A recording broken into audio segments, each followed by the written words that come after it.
আমি যেদিন চলে আসব ওই দিন আমি সেই বান্দাকে বললাম, তোমাকে যে বিশ্বনবী সমস্ত সাহাবায়ে কেরামের সামনে জান্নাতি বলছেন, কোন কারণে? আমি তো দেখতে আসছিলাম তোমার আমলগুলা। 3 দিন পর্যন্ত তোমার কাছে থেকে আমি কোনো বিশেষ আমল পাইলাম না, যেই আমলের কারণে বিশ্বনবী তোমাকে জান্নাতি বলছেন। তুমি একটু আমাকে বলো তো, তুমি কোন আমল করো গোপনীয় ভাবে? এবার ওই সাহাবী আমর ইবনুল আসকে বলে, ও আমর ইবনুল আস, আমি বিশেষ কোনো আমল করি না, 5 ওয়াক্ত নামাজ জামাতের সহিত পড়ি, তবে আমি ছোট্ট থেকে আজ পর্যন্ত একটা কাজ সবসময় করেছি।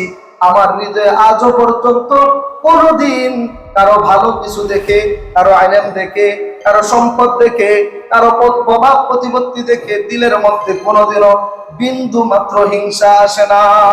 জুমার আগত সম্মানিত মুসলিম কিরাম, আজকে জুমার আলোচ্য বিষয় হলো হিংসা। আল্লাহ তাআলা যে তৌফিক দান করেন এই বিষয়ে কিছু তফাৎ করার চেষ্টা করব ইনশাআল্লাহ। মোহতারাম হাজিরিন, আমরা মানুষ হিসাবে কর্তব্য হলো আল্লাহ তাআলার ইবাদত করা, গুনাহ করা। কোনোভাবেই যেন আমাদের পক্ষ থেকে আল্লাহ তাআলার নাফরমানি প্রকাশ না পায়, যেন আমাদের দ্বারা ছোট্ট ছোট্ট থেকে নিয়ে বড় বড় পর্যন্ত যে কোনো ধরনের গুনাহ যাতে আমরা মানুষ হিসাবে আমাদের দ্বারা যেন প্রকাশ না পাই, সেজন্য আমরা সবসময় সচেষ্ট থাকি, আমরা সতর্ক থাকি। আমাদের দ্বারা যদি বড় বড় গুনাহ সংঘটিত হয়ে যায়, বা আমরা তওবা করে গুনাহগুলো থেকে মাফ চেয়ে নিই আল্লাহর কাছ থেকে। যেমন কবিরা গুনাহ, চুরি করা, ডাকাতি করা, জিনা করা, ব্যভিচার করা, দাড়ি কাটা, মিথ্যা কথা বলা, এগুলাকে আমরা বড় গুনাহ মনে করি, কবিরা গুনাহ মনে করি। যে গুনাহগুলা করার পরে আমরা বেশিরভাগ সময় অনুতপ্ত হই, তওবা করে নিই, আল্লাহর কাছে ক্ষমা চাই। কিন্তু মুমিন বান্দার এগুলো তো হলো প্রকাশ্য গুনাহ, বাহ্যিক গুনাহ। কিন্তু এমনও কিছু গুনাহ আছে যেগুলোকে মানুষ গুনাহ মনে করে না, অথচ সেগুলোও কবিরা গুনাহ। সেগুলো হলো গোপনে গুনাহ, গোপনে কবিরা গুনাহ করা হয়। এই গোপনের যে কবিরা গুনাহটা, অন্তরের গুনাহ, কলবের গুনাহ, এটাকে মানুষ গুনাহ মনে করে না, অথচ সেটাও বাহ্যিক কবিরা গুনাহর মতো, এটাও বাহ্যিক কবিরা গুনাহর মতো, এটাও এরকম সমপর্যায়ের গুনাহ। যেই গুনাহ মানুষকে জাহান্নামে নেওয়ার জন্য একটা গুনাহ যথেষ্ট, এটাকে বলা হয় কবিরা গুনাহ। বাহ্যিক যেগুলো আছে কবিরা গুনাহ, এর বাহিরেও অপ্রকাশ্য কবিরা গুনাহ, যেমন দুই জুমা আগে আলোচনা হয়েছে তাকাব্বুর করা, অহংকার করা, এটাও একটা কবিরা গুনাহ। মনের অজান্তে এবং মন থেকে, কল্প থেকে কিছু গুনাহ প্রকাশিত হয়, এর মধ্যে একটা হলো হাসাদ, হিংসা। হিংসা করা এটা হলো কবিরা গুনাহ। যেই কবিরা গুনার কারণে আল্লাহ তাআলা হয়তো একটা গুনার কারণে বান্দাকে জাহান্নামে দিতে পারেন, এমন বড় কবিরা গুনাহ। হিংসা বলা হয় কারো সুখ স্বাচ্ছন্দ্য, ধন দৌলত, সম্মান প্রতিপত্তি, প্রভাব প্রতিপত্তি ইত্যাদি দেখে অন্যজনে কামনা করা, তারটা ধ্বংস হয়ে যাক, আমার মধ্যে চলে আসে, এটাকে বলে হিংসা। মোট কথা ছোট্ট করে বলা যায় এভাবে, হিংসা হলো নিজের মধ্যে আসুক, অন্যেরটা ধ্বংস হয়ে যাক, এটাকে বলা হয় হিংসা। আরেক ভাইয়ের একটা ভালো গুণ, এই গুণটা আমার মধ্যে আসুক, তারটা ধ্বংস হয়ে যাক, এটাকে বলা হয় হিংসা। আর এর বিপরীত, অন্য ভাইয়ের ভালো গুণ আছে, সেটা থাকুক, কিন্তু আল্লাহ সেই গুণটা আমার মধ্যেও দিয়ে দেখ, এটাকে বলা হয় গিবতা। গিবতা শরীয়তে নিষেধ নাই, গিবতা শরীয়তে বৈধ, বৈধই না, কিছু কিছু ক্ষেত্রে মুস্তাহাব, ওয়াজিব। কিন্তু হিংসা এটা হারাম, হিংসা করা যাবে না। হিংসা করলে জাহান্নামে যেতে হবে। হিংসাকে আরো যদি আপনাদেরকে উপমা দিয়ে বোঝাই, তাহলে সহজেই বুঝবেন। আল্লাহ তাআলা কোরআনে একটা আয়াত বলছেন, আম ইয়াহসুদুনান নাসা আলা মা আতাহুমুল্লাহু মিন ফাদলি। আল্লাহ বলেন, দুনিয়ার বান্দারা কি আমি আল্লাহর পক্ষ থেকে দেওয়া মানুষের উপর অনুগ্রহ, টাকা পয়সা, ধন দৌলত, সম্মান, শিক্ষাগত যোগ্যতা, এগুলা দেখে দুনিয়ার অন্যরা কি এগুলার উপর এমন হিংসা করে নাকি যে তার সম্পদ, তার এলেম তার প্রভাব প্রতিপত্তি ধ্বংস হয়ে যাক, এমনটা করে নাকি? এটা আল্লাহ তাআলা প্রশ্নের সুরতে বলতেছিলেন, ইয়াহসুদুনা নাস, মানুষকে কি হিংসা করা হয়? কিসের কারণে? আলা মা আতাহুমুল্লাহু মিন ফাদলি, আল্লাহ যেই অনুগ্রহ তাকে দিয়েছেন সে কারণে। আল্লাহ অনুগ্রহ বলছেন, দুনিয়ার যত আসবাব আছে এই সবগুলো হলো আল্লাহ তাআলার অনুগ্রহ, এগুলাকে আল্লাহ তাআলা অনুগ্রহ বলছেন। এই অনুগ্রহ আমি মাওলার পক্ষ থেকে বান্দাকে দেওয়ার কারণে অন্য কোনো বান্দা কি হিংসার শিকার হয়ে যায়? এটা আল্লাহ বলতেছে। আয়াতের তাফসীরে হিংসাকে নিষেধ করা হয়েছে, অর্থাৎ আল্লাহ তাআলা হিংসাকে অপছন্দ করেন, বান্দা যেন হিংসা না করে। হিংসা কি? যেমন উদাহরণ, সমাজের একজন নেতা, বিচারক, যিনি সালিশ করেন, দরবার করেন, সমাজের কর্তা যিনি মুরব্বী, আমরা যাকে মাতাব্বর বলি, মাতবর বলি, উনি ধরেন আরেকজন সমাজে বহুদিন ধরে সে বিচার আচার দরবার ইত্যাদি সমাজের কলহ ঝগড়া ফাসাদ মিটিয়ে থাকেন, সমাজে নেতৃত্ব দেন। এখন দেখা যায় আরেকজন সেও সমাজের নেতা হইতে যেতেছে। এখন প্রথম ব্যক্তি মনে মনে ধারণা করা, আমি এতদিন ধরে সমাজের ঝগড়া কলহ মিটিয়ে আসছি, সমাজে নেতৃত্ব দিতেছি, সমাজের মানুষের উপর প্রভাব খাটাইতেছি, এখন আবার আরেকজন জ্বালাইতেছে, আমারও তো মানুষে সালাম দিত, আমারও তো মানুষে মাতবর মানত, আমারও তো মানুষ দরবার মেটানোর জন্য নিত, এখন তো আমারে যে জায়গায় নিত এই জায়গায় একটা ঘরে নিবে, আমার তো অংশীদার হয়ে গেল। এটা বলা হয় হিংসা। এটা হলো হিংসা। এই যে ধারণাটা, এটা হলো হিংসা। মহিলাদের বেলায় কয়েকটা উদাহরণ দিলেই আপনারা বুঝে নেবেন হিংসা কি বলে। মহিলারা, অনেক মহিলা আছে দীর্ঘদিন ধরে ঘর সংসার করতেছে, হয়তো বাবার বড় ছেলের পুত্রবধূ 30 বছর ধরে ঘর সংসার করতেছে। বড় ছেলে চাকরি করে, শহরে থাকে স্ত্রীকে নিয়ে। তো গ্রামে শ্বশুর শাশুড়ির খেদমত নেওয়ার জন্য যায় না, ওদিক দিয়ে আবার শ্বশুর শাশুড়িকে টাকা পয়সা তার স্বামীর উপার্জন থেকেই দেওয়া হয়, সেটা দিয়েই তারা সংসার চালান। এখন কিছুদিন পরে যায়, যখন দীর্ঘদিন পরে ছোট ভাইকে যখন আবার বিবাহ করাইছে, ছোট ভাইয়ের বউ তার কি হয়েছে? জাল। আমরা তো জালই বলি। ছোট ভাইয়ের বউ তার জাল হয়েছে। এখন জাল, সে সবসময় পিতা মাতার পাশে থাকে, শ্বশুর শাশুড়ির পাশে থাকে, শ্বশুর শাশুড়িকে খাবার দাবারের ব্যবস্থা করে, সেবা শুশ্রূষা করে, তাদের আদর আপ্যায়ন সব সময় কাছে থাকে, গোসল করায় দেয়, কাপড় ধুয়ে দেয়। এই কাজগুলা করার কারণে শ্বশুর শাশুড়ির হৃদয়ের মধ্যে বলেন তো কোন পুত্রবধূটা স্থান করে নিয়েছে? পরেরটা। আপনারা কি বুঝতেছেন না আলোচনা? পরেরটা। যার কারণে বড় পুত্রবধূ, তার মনের মধ্যে হিংসা যাচ্ছে, হ্যাঁ আমি 30 বছর ধরে ঘর সংসার করি, শ্বশুর শাশুড়ির এত মনের পুত্রবধূ হইতে পারলাম না, তুই কিছুদিন ধরে একবারে শ্বশুর শাশুড়ির ভিতরে ঢুকে বললি। এমন চক্রান্ত শুরু করছে বড় পুত্রবধূ, তোরে মজা বুঝাইতাছি, তোরে শ্বশুর শাশুড়ির প্রিয় পাত্র বানাবো, তোর কথা এই এলাকা ছাড়া করাবো, তোরে স্বামী ছাড়া করাবো। এই যে সে মনে মনে এই চিন্তা চেতনা, এই পরিকল্পনা নিল, এটাই হলো হাসাদ, এটাই হলো হিংসা। এটা কি হিংসা? বুঝতেছেন?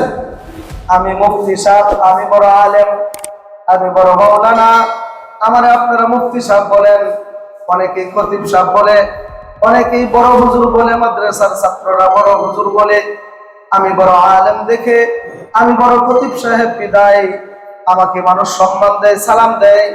কিন্তু আমার মাদ্রাসার পাশে, আমার মহল্লার পাশেই যদি 500 গজ দূরে যদি আরেকটা মাদ্রাসা হয়, যে কারণে আমার মনের মধ্যে যদি এমন বাগা চলে আসে, আমার মাদ্রাসার পাশে আরেকটা মাদ্রাসা হইতেছে, আমি তো দীর্ঘদিন ধরে সমাজের বড় হুজুর, দীর্ঘদিন ধরে আমি মুফতি সাহেব, দীর্ঘদিন ধরে আমি খতিব সাহেব, আমি বড় আলেম সাহেব, এখন আরেক হুজুরে মাদ্রাসা দিতেছে, আমারে যারা সালাম করতো, আমারে যারা হাদিয়া তোফা দিত, আমারে যারা সব সময় খোঁজ খবর নিত, বড় হুজুর ডাকতো, এখন তো মাদ্রাসা দেওয়ার কারণে আমার বড় হুজুর ডাকার ভাগটা কমে যাইতেছে, আমার তো বড় হুজুর ডাকার ভাগ কমতেছে, মুফতি সাহেবের ভাগ কমতেছে, হাদিয়া তোফা ভাগ কমে যাবে, কোনোভাবেই মাদ্রাসা করতে দেওয়া যাবে না। কে জমি দেয়? জমিদাতা খুঁজে বের করে। আব্দুল খালেক জমি দিছে, রাত্রেবেলা যায় মুফতি সাহেব আব্দুল খালেককে যেভাবে বোঝানোর দরকার সেভাবেই বোঝায়। ভাই, এলাকায় বহুদিন ধরে একটা মাদ্রাসা আরেকটা মাদ্রাসা যাতে কোনোভাবেই না হয়। আপনার যদি একান্ত ভাবেই জমি দিতে হয়, আপনি আমাদের মাদ্রাসার মধ্যে জমি দিয়ে আমাদের সাথে শরীক থাকেন। আরেকটা মাদ্রাসা হওয়ার ফলে হয়তো সমাজের মধ্যে ফাটল সৃষ্টি হতে পারে। অনেক ভাবে বোঝায় শোনায় জমিদার থেকে বলে, আমি যে আপনার কাছে আছি এটা আবার করে বললেছি, আমি যে আপনার কাছে আসছি এটা আবার বললেন না। তবে মুফতি সাহেব যারা একটা মাদ্রাসা করবার চাইতেছে, এইটা যাতে কোনোভাবেই না হয়। সমাজে যদি দুইটা মাদ্রাসা হয় তাহলে সমাজে ফেতনা সৃষ্টি হবে। আসলে তো সমাজে ফেতনা না, মূলত মুফতি সাহেব মনে মনে ভাবতেছে আর একটা মাদ্রাসা হলে আমার হাতিয়ার অ্যামাউন্টটা কমে যাবে, আমার মুহাব্বতটা কমে যাবে, ভাগ হয়ে যাবে। এই যে মুফতি সাহেবের মনে যে ভাবটা উদয় হলো, এটাই হলো আসাদ, এটাই হলো হিংসা। হিংসা কি বুঝছেন? এটাই হলো হিংসা। আবার আপনারা ব্যবসা করেন, ব্যবসা করার সময় দেখা যায় পাশের যে দোকানটা ওইটা বিক্রি হইতেছে, আপনার তিনটা দোকানের মালিক বা একটা মার্কেটের মালিক, পাশের দোকানটাও বিক্রি হইতেছে। সন্তানকে ফোন দিয়ে বললেন, আমেরিকা থাকে 45 লাখ টাকা পাওয়া, 50 লাখ টাকা পাঠাও, তোমার অমুক চাচার জমিটা বিক্রি করবে, কিনতে হবে।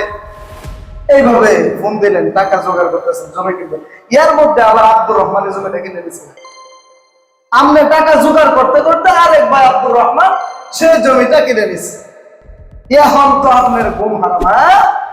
এই বাজারও আমার উপরে জমি কিনে ইয়ে কাটা, আব্দুর রহমানের জমিটা কিনলো, তার কথা আপনার ঘুম নাই, খাওয়া নাই, পেরেশান। এই যে মনের মধ্যে জায়গাটা এলো, আমি জমি কিনতে পারলাম না, অমুকে জমিটা কিনলো। এই যে এটাই হলো হাসাদ, এটাই হলো হিংসা। অন্যের ভালো দেখে আপনি অন্তরে অন্তরে হিংসা করলেন, অন্তর দিয়ে তার কাজটাকে অপছন্দ করলেন। অনেক সময় মহিলারা করে কি, আত্মীয় আসছে, আত্মীয় আসার পরে অবশ্যই আত্মীয়রা মিষ্টি, ফল ফ্রুট ইত্যাদি নিয়ে আসে। আসার পরে স্বামী বাড়িতে গেছে, বড় ভাই তো ঘরে আছে, বেওয়ায় যে এই মিষ্টি গুলা নিয়ে আসলো বা বেওয়ায় যে ফল গুলা নিয়ে আসলো, বড় ভাই এখনো ঘরে আছে, বড় ভাইয়ের এখানে কিছু পাঠায় দাও, বড় ভাইয়ের ঘরে কিছু দিয়ে দাও। তুমি চুপ করে বসো, বেশি বুঝছো না, আমি যা রাখো এটা থাও। বড় ভাইয়ের ঘরে তো কোন দিন পাঠা দেয়। এই যে গত সপ্তাহে যে ছোট জামাই ছিল, এই যে ফল গুলা ছিল, এটি প্রায় সিমটা হয়ে যেতেছে, এটি একটা প্লেটের মধ্যে বইরা এই যে দিয়ে আসলো। এটা হলো হাসাদ, এটা হলো হিংসা। এই হিংসাকে আল্লাহ তাআলা অপছন্দ করেন। আল্লাহ কোরআনে বলেন, মানুষকে আমি অনুগ্রহ করে যে কল্যাণ দিয়েছি, যে অনুগ্রহ দিয়েছি, সম্পদ হোক, সম্মান হোক, টাকা পয়সা হোক, ইলম হোক, যে ইলম আমি দিয়েছি, এই তার অনুগ্রহ দেখে অন্যজন কি হিংসা করে? আল্লাহ তাআলা প্রশ্নের শুরুতে বলেন, অন্যজন কি হিংসা করে?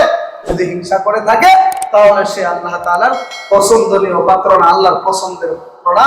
আল্লাহ তাকে ভালোবাসেন না। হিংসা কবিরা গুনাহ, যে গুনার কারণে জাহান্নামে যাইতে, যে গুনার কারণে জাহান্নামে যাইতে হয়। পক্ষান্তরে যাদের মনের মধ্যে হিংসা নাই, যাদের মনের মধ্যে হিংসা নাই, তারা কি? তারা জান্নাতি। তারা কি? জান্নাতি। এক হাদিস, আমর ইবনুল আস রাদিয়াল্লাহু তাআলা আনহু, বিশ্বনবীর বড় সাহাবী, বিশ্বনবীকে বলতেছেন, ও নবীজি, নবীজির মজলিসের মধ্যে একবার বসে আছেন আমর ইবনুল আস। আমর ইবনুল আস রাদিয়াল্লাহু তাআলা আনহু বসা। আমর ইবনুল আস বলতেছেন, আমরা যখন অনেক সাহাবায়ে কেরাম একসাথে বসে আছি, হঠাৎ এক সাহাবী আসার পর বিশ্বনবী সাল্লাল্লাহু আলাইহি ওয়াসাল্লাম আমাদেরকে বলতেছেন, ওগো সাহাবায়ে কেরাম, এই সবেমাত্র যেই বান্দাটা মসজিদে প্রবেশ করলো সে হলো জান্নাতি। সুবহানাল্লাহ। আমর ইবনুল আস বলেন, ওই সাহাবীকে জান্নাতি বলার পর আমরা তাকে খেয়াল করতে লাগলাম কোন জায়গায় বসে। বসার পর তাকে আমি জায়গাটা চিহ্নিত করে রাখছি। মসজিদ থেকে যখন সবাই বের হয়ে গেছে, আমি আমর ইবনুল আস ওই লোকটাকে যা বললাম, ভাই, আমি তোমার সাথে 3 দিন তোমার বাড়িতে থাকতে চাই। 3 দিন তোমার বাড়িতে আমি থাকবো, আমাকে সাথে নিবা? আমি মেহমান হতে চাই 3 দিনের জন্য তোমার কাছে। আমর ইবনুল আস বলেন, আমি এই প্রস্তাব দেওয়ার পর সে আমাকে তার বাড়িতে নিয়ে যায়, কিন্তু আমার উদ্দেশ্য হলো আমি তাকে দেখবো সে কোন আমল করে, যে আমলের কারণে বিশ্বনবী তাকে জান্নাতি বলছেন। আমার এই আমলটা দেখা উদ্দেশ্য। তাই আমি তার পিছু নিলাম, তার বাড়িতে গেলাম, যা তার সাথে রাত্রি যাপন করতে শুরু করলাম। সারা রাত আমি জাগ্রত থাকি, দেখি যে বান্দাকে বিশ্বনবী জান্নাতি বলছেন সে কি আমল করে রাতে। সারা রাত জাগ্রত থাকি, দেখি যাকে বিশ্বনবী জান্নাতি বলছে সারা রাত কোনো আমল করে না, সারা রাত ঘুমন্ত। ফজরের আজান হওয়ার পর ঘুম ভাঙছে, এরপরে ওযু করে মসজিদে জামাতের সহিত যায় ফজরের নামাজ পড়ছে। এইভাবে আমর ইবনে আস বলেন 3 দিন পর্যন্ত আমি তার কাছে থেকে আসলাম, কোন একটা আমল তার পাইলাম না, শুধুমাত্র একটা আমল পাইছি, 5 ওয়াক্ত নামাজ সে জামাতের সহিত আদায় করে। এছাড়া সে চুপচাপ থাকে, বাড়তি কোনো কথা বলে না। আমি যেদিন চলে আসব ওই দিন আমি সেই বান্দাকে বললাম, তোমাকে যে বিশ্বনবী সমস্ত সাহাবায়ে কেরামের সামনে জান্নাতি বলছেন, কোন কারণে? আমি তো দেখতে আসছিলাম তোমার আমলগুলা, 3 দিন পর্যন্ত তোমার কাছে থেকে আমি কোনো বিশেষ আমল পাইলাম না, যেই আমলের কারণে বিশ্বনবী তোমাকে জান্নাতি বলছেন। তুমি একটু আমাকে বলো তো তুমি কোন আমল করো গোপনীয় ভাবে। এবার ওই সাহাবী আমর ইবনে আসকে বলে, ও আমর ইবনে আস, আমি বিশেষ কোনো আমল করি না, 5 ওয়াক্ত নামাজ জামাতের সহিত পড়ি, তবে আমি ছোট্ট থেকে আজ পর্যন্ত একটা কাজ সবসময় করেছি, আমার নিজে আজও পর্যন্ত কোনোদিন কারো ভালো কিছু দেখে, কারো আইলেম দেখে, কারো সম্পদ দেখে, কারো প্রভাব প্রতিপত্তি দেখে দিলের মধ্যে কোনোদিনও বিন্দু মাত্র হিংসা আসে নাই, বিন্দু মাত্র হিংসা আসে নাই। অথবা হয়তোবা বিশ্বনবী এই কারণেই আমাকে জান্নাতি বলছেন। আরেক রিওয়ায়াতে আছে এই সাহাবীরা হয়তো ইবনে ওয়াক্কাস রাসূল করিম সাল্লাল্লাহু আলাইহি ওয়াসাল্লাম, আব্দুল্লাহ ইবনে ওয়াক্কাস, যা রাসূল সাল্লাল্লাহু আলাইহি ওয়াসাল্লাম যেই আশারায়ে মুবাশশারা 10 জন সাহাবীকে দুনিয়ার থাকতেই জান্নাতের সার্টিফিকেট দিয়েছিলেন, তার মধ্যে একজন এই সাহাবী। তার তেমন কোনো আমল ছিল না। আমল কি? তার মধ্যে হাসাদ ছিল না, 5 ওয়াক্ত নামাজ পড়তো, তবে সে কাউকে হিংসা করতো না। এই কারণে বিশ্বনবী তাকে বলছেন তুমি জান্নাত। আরেক সাহাবী নবী আরবি সাল্লাল্লাহু আলাইহি ওয়াসাল্লামকে বলতেছেন, ওগো নবী, আমি আপনার সাথে জান্নাতে থাকতে চাই, আমি আপনার সাথে জান্নাতে থাকতে চাই। আপনারা বলবেন অনেক সময় শুনি হুজুর এই কাজ করলে ওই কাজ করলে নবীর সাথে জান্নাতে থাকা যাবে। নবীর সাথে জান্নাতে থাকলে লাভ কি? লাভ নাই। নবীর সাথে জান্নাতে থাকলে লাভ নাই। ধরেন আমাদের এই আসনের এমপি, ধরেন মোতাহার সন্তান এমপি, উনি এমপি হওয়ার পরে বিভিন্ন জায়গায় প্রোগ্রাম করে। আপনি হয়তো একজন মহল্লার সাধারণ নেতা, কোন একটা প্রোগ্রামে আপনাকে সামনে দেখছি। একদিন হঠাৎ রাত্রে, যেহেতু এমপি সাহেব রাতে বেলায় বিভিন্ন জায়গায় যাইতে হয়, গণভবনের দিকে রওনা হয়েছে ভোর 4টায়, আপনার দাঁড়াকান্দা বাস স্ট্যান্ডে দাঁড়ান। আপনি একজন নেতা, আপনাকেও একটা মঞ্চে দেখছিল, নাম টাম ইত্যাদি জানে না, তো আপনাকে দেখার পরে থামাইছে গাড়িটা। কি ভাই আপনি এত রাত্রে কোথায় যাচ্ছেন? আমি তো সোনার বাংলার টিকিট নিয়ে খাড়াই আছি, আমি তো ঢাকা যাবো। কি করুন, উঠেন আমার গাড়িতে। এমপি সাহেব বললো উঠেন আমার গাড়িতে। না আমার তো টিকিট থই না, আমিও ঢাকা যাবো, আমার সাথে উঠেন। বলেন তো এই লোকের জুতা টুতা থইয়া উঠতো না গাড়ির মধ্যে? সে জুতা টুতা থয়ে পুষ মাসে চিন্তা করে থই ক্যামেরা তাড়াতাড়ি গাড়ি তুলবে। ঢাকা যাওয়ার পরে ধরেন 5 স্টার একটা হোটেলে এমপি সাহেব যায়, ভোরবেলায় নামলো, সকালবেলা নামার পরে তারে নিয়ে নাস্তা করে বললো, ভাই আপনাকে কোথায় যাবেন? আমি ওকে, আচ্ছা আপনি যান, আমি তো আজকে সংসদ দিবস, আমি গেলাম। বলেন তো এই লোকটা পরে যখন বাড়িতে আসবে, আসার পরে সে কি করবে? বেটা তোরা আমার চিনস না, নেতা ঠিকই চিনছে, বলবে না?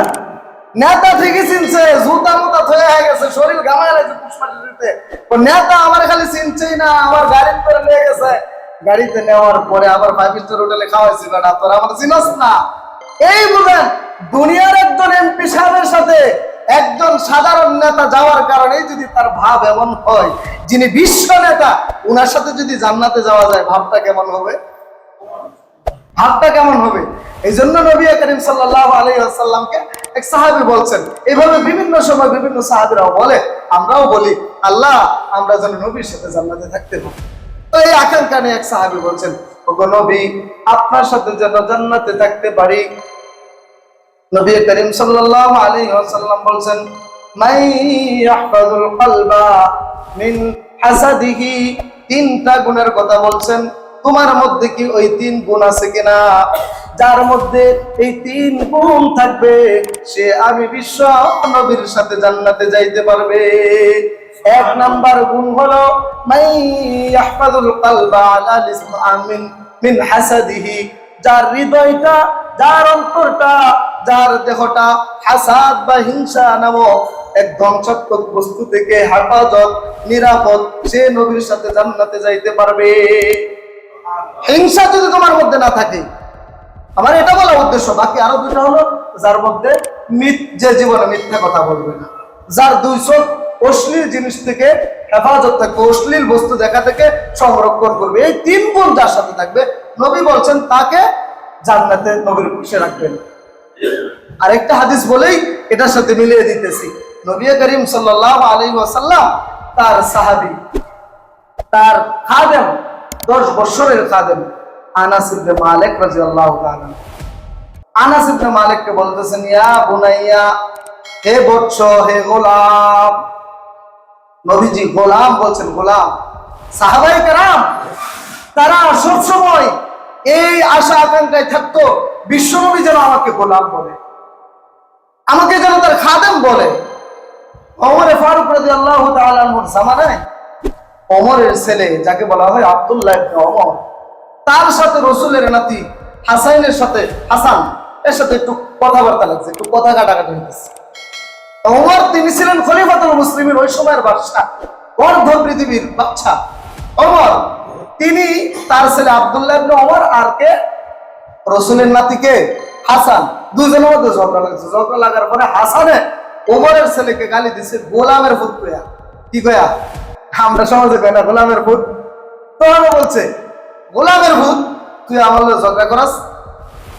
যখন গোলামের পুত্র বলে গালি দিছে, আব্দুল্লাহ ইবনে ওমর রাদিয়াল্লাহু তাআলা আনহু, তার পিতা ওমর রাদিয়াল্লাহু তাআলা আনহু কাইসা বলতেছেন, বাবা গো, হাসান তো আমাকে গোলামের পুত্র বলে গালি দিছেন, আপনি এটার বিচার করেন।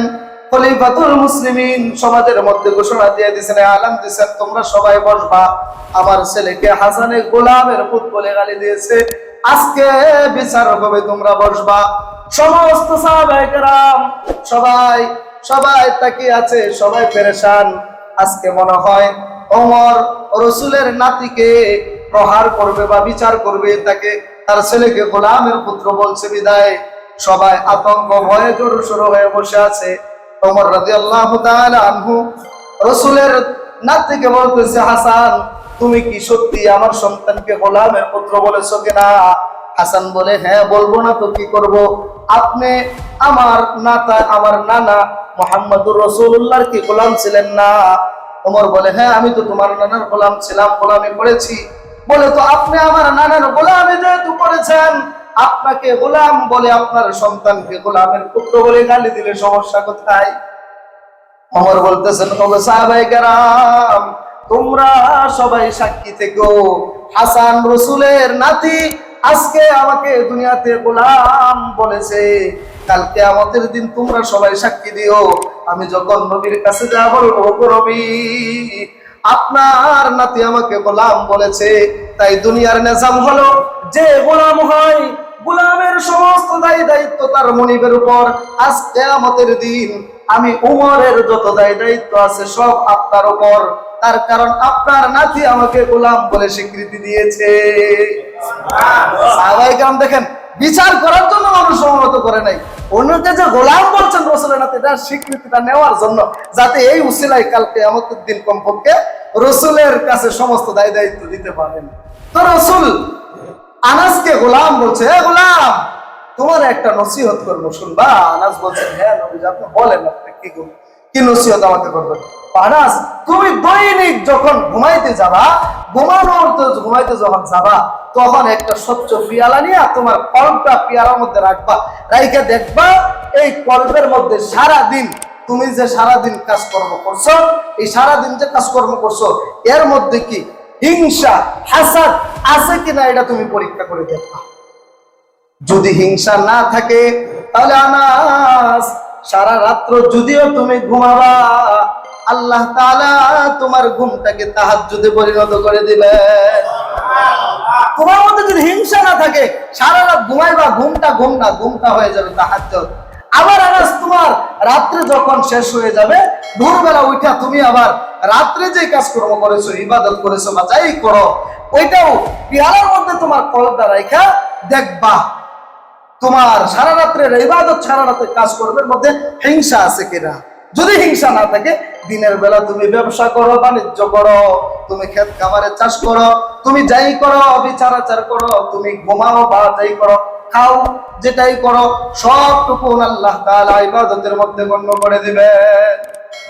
আনাসকে বলছেন, আনাস তুমি এই দুইটা কাজ করো, রাত্রেবেলা যখন ঘুমাইতে যাবা পরীক্ষা করে দেখবা তোমার মধ্যে হিংসা আছে কিনা, দিনের বেলা আবার যখন দিন হবে তুমি পরীক্ষা করে দেখো হিংসা আছে কিনা তোমার হৃদয়ে। এটা হলো আমি নবীর সুন্নাত। আর মান আহাব্বা সুন্নতি ফাকাদ আহাব্বানি ওয়া মান আহাব্বানি কানা মাই ফিল জান্নাহ। বিশ্বনবীজি বলছেন, যে ব্যক্তি আমার সুন্নতকে ভালোবাসলো সে আমাকে ভালোবাসলো, আর যে আমি নবীকে ভালোবাসলো সে জান্নাতে আমার সাথে থাকবে। এটা আমার সুন্নাত, তুমি এটা একটু পরীক্ষা করে দেখো, যদি তোমার মধ্যে এই রূপ না থাকে তাহলে তুমি জান্নাতে যাইবা। কারণ এটা আমার সুন্নত, সুন্নতকে যে ভালোবাসবে সে আমি নবীকে ভালোবাসা হবে, আর আমি নবীকে ভালোবাসলে আমার সাথে জান্নাতে থাকা যাবে। তার মানে বোঝা গেল কি, হিংসা, হাসাদ এটা ভালো গুণ না খারাপ গুণ? এটা খারাপ গুণ। এটা এমন গুণ, ইন্নাল হাসাদা ইয়াকুলুল হাসানাত কামা তাকুলুন নারুল হাতাবা। হিংসা মানুষের হজ, নামাজ, রোজা, যাকাত, আপনার ইবাদত, আপনার তাসবিহ, আপনার দান সদকা, আপনার কুরবানি ইত্যাদি সব কিছুকে ধ্বংস করে দেয়, জ্বালিয়ে পুড়ে ছারখার করে দেয়। যেমনই ভাবে আগুন শুকনা কলা পাতা, শুকনা খেজুর পাতা, শুকনা যে কোনো পাতা, শুকনা লাকড়ি ইত্যাদিকে যেমন ভাবে, লাকড়িকে যেমন ভাবে আগুন পুড়িয়ে ছারখার করে দেয়, আপনার সমস্ত ভালো কাজ, সমস্ত নেক আমল, নামাজ, রোজা, হজ, যাকাত, ইবাদত, বন্দেগী সবগুলাকে হিংসা নামক অপরাধে পুড়ে ছারখার করে দেয়। কাল কিয়ামতের দিন যখন আমল নামা বান্দাকে দেওয়া হবে, বান্দা বলবে, আল্লাহ আমল নামার মধ্যে কি একটু দেড় বের হয়ে গেছে কিনা, তো কে ওই অমুক দিন যে আমি ভিতরে বাজার মসজিদের মধ্যে ৫,০০০ টাকা দিছিলাম, আমার এইটা তো উল্লেখ নাই কে? আমি তো এই যে অমুক জায়গার মধ্যে যায় আমি 10 বস্তা সিমেন্ট দিয়ে এলাম, এটা তো আল্লাহ নাই কে? আমি তো হজ করছিলাম, এটা তো নাই। আল্লাহ বলবে, তুমি হজ করছো ঠিক আছে, তুমি দান করছো ঠিক আছে, তবে ধ্বংসাত্মক একটা কাজ করছো, যে কাজটা তুমি এত করার কারণে তোমার এই দান, তোমার এই নেক আমল ইত্যাদি এগুলাকে কেটে দিচ্ছে, এগুলাকে পুইরা লাইছে, এগুলার এই খাতা নাই। সেই ধ্বংসাত্মক জিনিসটা কি? হাসাদ, হিংসা। হিংসা মানুষকে ধ্বংস করতে দেয়। যার মধ্যে হিংসা আছে তার 3টা ক্ষতি, বলবো 3টা ক্ষতি। 1 নম্বর ক্ষতি হইলো আর ঘুম হারাম। কি হারাম? ঘুম হারাম। যে হিংসা করে ঘুমাইতে পারবে না, তো কারণ মনে মনে যারাইতে শুয়ে শুয়ে ভাববো, আব্দুর রহমান তুইও আমার জমিটা কিনলে আমি কিনবার চেয়েছিলাম। কি করেন? আর ঘুম হারাম। আবার মুখের রুচি কমে যাবে, খাইতে পারবে না।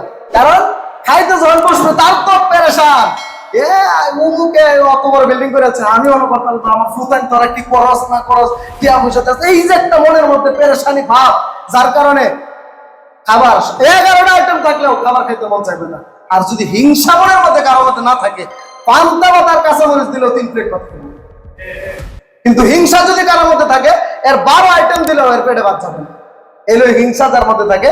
1 নম্বর ক্ষতি হলো এর ঘুম হবে না।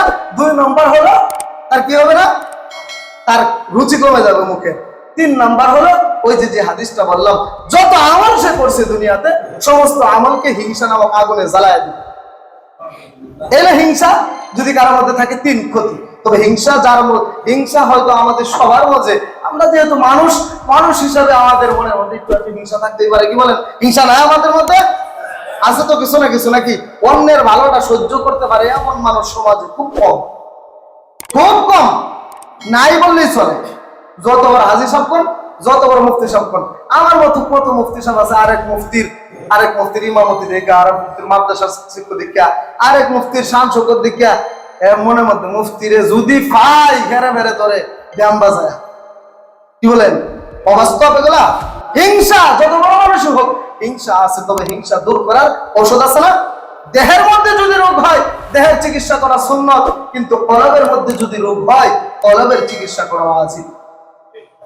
দেহের মধ্যে রোগ হয়ে যান ডাক্তারের এখানে, কিন্তু কলবের মধ্যে যে কিবির অহংকার নিয়ে ঘুরতেছেন, কলবের মধ্যে যে হিংসা নিয়ে ঘুরতেছেন, তাকাব্বুর নিয়ে ঘুরতেছেন, ওইগুলোর চিকিৎসা তো করেন না, অথচ এই চিকিৎসা করা ওয়াজিব। এক নাম্বার চিকিৎসা আফসুস সালাম। এক নম্বর চিকিৎসা হলো হিংসা দূর করার প্রথম চিকিৎসা হলো পরস্পর সালাম বিনিময় করা।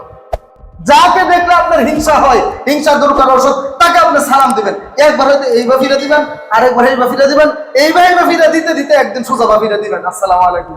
যখন আপনি সালাম দিবেন, সালামের অর্থ কি আমি তোমার জন্য শান্তি কামনা করতেছি। একদিন, 2 দিন, 4 দিন, 5 দিন ওই লোকটা বলবে, এরে যে আমি হিংসা করি বা সেও আমার হিংসা করে, এত আমার লাগে শান্তি কামনা করে, সেও সালামের যখন উত্তর দিবে, আস্তে আস্তে আস্তে আস্তে হিংসা মন থেকে দূর হয়ে যাবে। সালাম দিলে হিংসা কেমন ভাবে দূর হয় এই দৃষ্টান্ত যদি দিতে যায়, বহু দৃষ্টান্ত আছে। ছোট্ট একটা উদাহরণ দিই। বাংলাদেশের সবচেয়ে বড় মাদ্রাসা হাটহাজারী মাদ্রাসার নাম শুনছেন না? হাটহাজারী মাদ্রাসার প্রতিষ্ঠাকালীন মুহতামিম হলেন, প্রতিষ্ঠাতা হলেন হাবিবুল্লাহ কাসিম রহমতুল্লাহ আলাইহি। আমি আমার উস্তাদের মুখে এই ঘটনা শুনছি, আবার অনেক আলেমের মুখেও শুনছি। হাবিবুল্লাহ কাসিমিকে বেদাতিরা, 8 রশি দেওয়ানবাগ ইত্যাদি আছে না, এই বেদাতিরা ডাকাত ভাড়া করছে, গুন্ডা ভাড়া করছে, হাবিবুল্লাহ রেজাউল্লাহ বাড়ির যে করে বাইরের মধ্যে 11টা ডাকাত ভাড়া করছে। কিসের কারণে ভাড়া করছে? বেদাতিদের মনের মধ্যে হিংসার কারণে ডাকাত ভাড়া করছে, তারা মারা গেল। কিন্তু হাবিবুল্লাহ সব বড় আলেম, উনি আশরাফ আলী থানভী রাহমাতুল্লাহ দ্বিতীয় খলিফা। হাবিবুল্লাহ যখন বাড়িতে যায়, ওই সামনে যে 11টা ডাকাত বসে আছে, এটা দেখে হাবিবুল্লাহ, উনি তো চিনে না এই যে ডাকাত, দূর থেকেই হাবিবুল্লাহ কাসিম রহমতুল্লাহ আলাইহি সালাম দিছে, আসসালামু আলাইকুম ওয়া রাহমাতুল্লাহ। যখন এইভাবে সালাম দিছে, তারা সালামের উত্তর দিয়ে হাও মাও করে কাঁদতে শুরু করছে সমস্ত ডাকাতগুলা। সবাই যারা হাবিবুল্লাহকে মারার জন্য দাঁড়িয়েছিল, সালাম দেওয়ার পর সবাই হাও মাও করে কাঁদতেছে। তো হাবিবুল্লাহ জিজ্ঞাসা করছে, তোমরা এইভাবে কাঁদো কেন? বলে, আমাদেরকে তো ভাড়া করছিল 8 রশি দেওয়ানবাগী বিভিন্ন বাতিল পন্থীরা আপনাকে মারার জন্য, কিন্তু আজকে আপনি যখন আমাদেরকে দেখার পরে সালাম দিচ্ছেন, আমাদের হৃদয়টা কেমন যেন শিথিল হয়ে গেছে, আমাদের মনের মধ্যে যা রাগ ছিল রাগ হজম হয়ে গেছে, আমরা সহ্য করতে পারতেছি না, কেমন যেন আল্লাহ তাআলা আমাদের হৃদয়টাকে বিগলিত করে দিচ্ছে। এই জন্য হাওয়া করে সালাম দেওয়ার দ্বারা হাসাদ দূর হয়, সালাম দিলে হিংসা দূর হয়। এটা আরো দৃষ্টান্ত আছে, সালামের ওয়াজ করতে গেলে আরো সময় লাগবে। 2 নম্বর হলো, সালাম দিচ্ছেন, এরপরেও যদি আপনার মনে তার প্রতি হিংসায় জাগে, আমি একজনকে দেখতে হিংসা করি, তারে আমি সালাম দিব, সালাম দেওয়ার পরেও যদি হিংসার দূর না হয়, তাহা দাও বা ইন্নাল হাদিয়া তুযহিবু হারসাস সুদুর, তাহলে তাকে মাঝে মাঝে হাদিয়া দিবেন, হাদিয়া দেওয়ার দ্বারা আতর কিনে দিবেন, মাঝে মাঝে বাড়িতে নিয়ে খাবার খাওয়াবেন, মাঝে মাঝে চাষটালে বসে একটা চা একটা রুটি খাওয়াবেন। এইভাবে হাদিয়া দেওয়ার দ্বারা, হাদিয়া তোফা দেওয়ার দ্বারা আল্লাহ তাআলা অন্তরের বড় রোগ হাসাদ, হিংসা থেকে আপনাকে বিরত রাখবে। হাসাদ দূর করার দ্বিতীয় ঔষধ হলো, প্রথম ঔষধ হলো সালাম বিনিময় করা, দ্বিতীয় ঔষধ হলো হাদিয়া দেওয়া। হাদিয়া তোফা দিবেন, যার প্রতি আপনার মন খারাপ, যার প্রতি দেখলেই যারে আপনার হিংসা আসে, কিবির আসে, এর মাঝে মাঝে হাদিয়া দিবেন। মনে থাকবে তো ইনশাআল্লাহ? তাকে মাঝে মাঝে হাদিয়া দিবেন। এগুলো হলো অন্তর থেকে হাসাদ দূর করার উপায়, অন্তর থেকে হিংসা দূর করার উপায়। আল্লাহ তাআলা আমাদেরকে হিংসা নামক এই মহাজন্তু হিংসা, এটা থেকে আল্লাহ তাআলা আমাদেরকে বিরত থাকার তৌফিক দান করুন। যাদের মধ্যে হিংসা আছে, হিংসা, কলহ, ফাসাদ ইত্যাদি দূর করে এক আল্লাহর গোলামি করে যেন রিয়া মুক্ত, কিবির মুক্ত, হাসাদ মুক্ত, কিরায় মুক্ত, এগুলা যেই জিনিসগুলা বললাম, এগুলা আপনার আমার ইবাদতকে, আপনার আমার আমলকে ধ্বংস করে দেয়। এই আমল ধ্বংসকারী বস্তু থেকে সদা সর্বদা বিভিন্ন হাদিসে কয়েক বস্তুর কথা বলা হয়েছে, এক হাদিসে 10টা বস্তুর কথা বলা হয়েছে, আরেক হাদিসে 7 বস্তুর কথা বলা হয়েছে, যে বস্তুগুলা মানুষের আমলকে ধ্বংস করে দেয়, মানুষের আমলকে বিনষ্ট করে দেয়, মানুষকে দুনিয়াতে তুচ্ছ বানায় দেয়, আখিরাতেও তুচ্ছ বানায় দেয়। এর মধ্যে একটা হলো হিংসা। এই ধরনের রূপ থেকে আল্লাহ তাআলা আমাদেরকে বিরত থাকার তৌফিক দান করুন। আমিন ওয়া আখিরু দাওয়ানা আনিল হামদুলিল্লাহি রাব্বিল আলামিন।